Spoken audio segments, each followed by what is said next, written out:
So welcome back. It's the final segment of the show this week, the post-grand final show, and I've got a very special guest. I don't know if I should call him an arch-Manly fan, but he is a Manly fan. It's Mark Gable from the Choirboys. Are you in the warm glow of a grand final victory at the moment? Are you still celebrating? Well, I wouldn't say that I'm celebrating, but I'm look.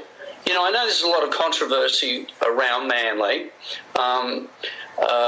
for certain reasons, but I'm, to be honest with you, I'm pleased that they won over New Zealand, right, the Warriors, because I'm still, I'm not a strong devotee of any kind of sport apart from, aerobics or something, but I'm still perplexed as to why there's a New Zealand team in the grand final. It doesn't make any sense to me. Now, I know that there's obviously a logical reason. You can explain it to me. But, I've been out of the loop for a bit, and I just sort of took a bit of an interest this year, but I still can't understand how this has occurred. It's almost as ludicrous as the Sydney Swans, like the Swans are actually a Melbourne team, but now they're based in Sydney. And, these things confuse. What are we going to have next? That Budapest are going to win the grand final next year or 3 years in the future? Is that what's going to happen? But isn't it more So I'm pleased that Manly... Is it more mystifying for you that most of New South Wales and Sydney were cheering for the Warriors? Well, yeah, I mean, well, it is weird, but, I can understand it, as I say, there's a bit of controversy about the whole thing, and Manly seem to be an extremely unpopular team. Look, football isn't like it used to be. Like when I was a kid and we used to go down to Brookvale Oval to watch the football, we actually, the guys actually came from the area, and, it's a totally different beast now, but then it had a personality, it had a character. Now I'm sounding retro and I'm sounding reflective and I'm sounding old, but I am. And I kind of, I miss those days when the local team, like, the Sea Eagles, were made up of basically local guys, and so it was for Balmain, and so it was for the rest of them. And now, I don't, can any of them, do they speak, English? Or do they speak, Hungarian? I don't know. We're on a sort of Eastern European theme at the moment. Tell us what you're up to, because this Long Live Bond, can you tell people what that's all about?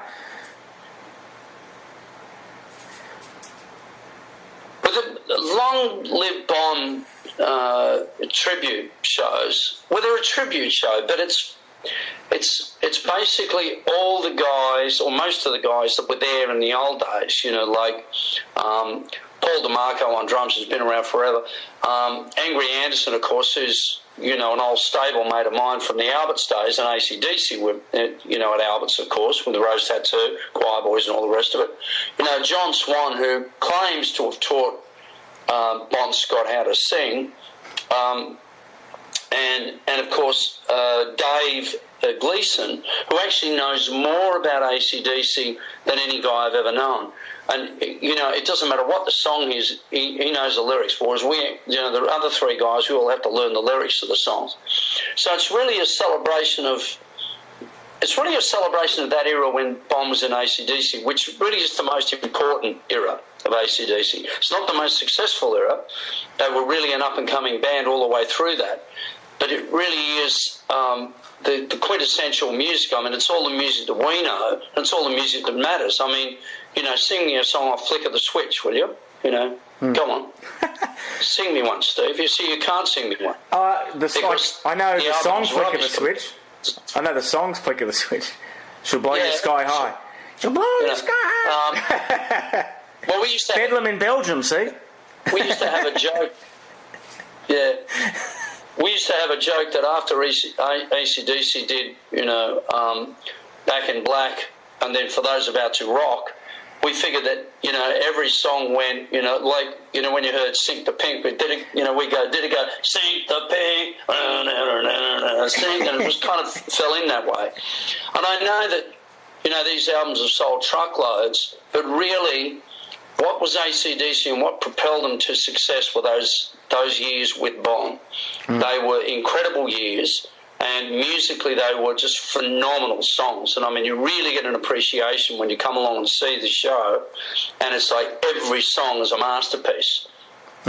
Awesome. And I also heard a dance version of Run to Paradise the other day. It's going to be released shortly. What's the background to that?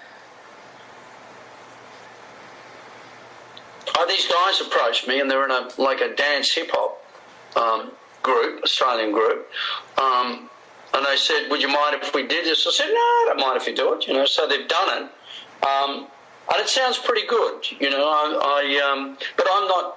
Once again, I'm not a devotee of that kind of music, right?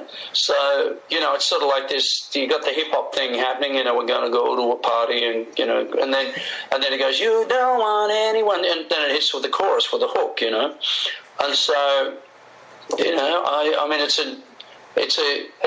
when Nick's Kids had a hit with it, you know, like I don't know how many years ago, 10 years ago or something like that.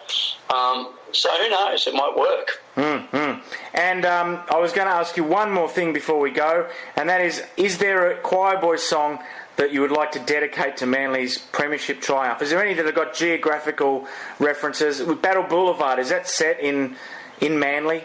Or, you know, is there a Manly Choirboys song?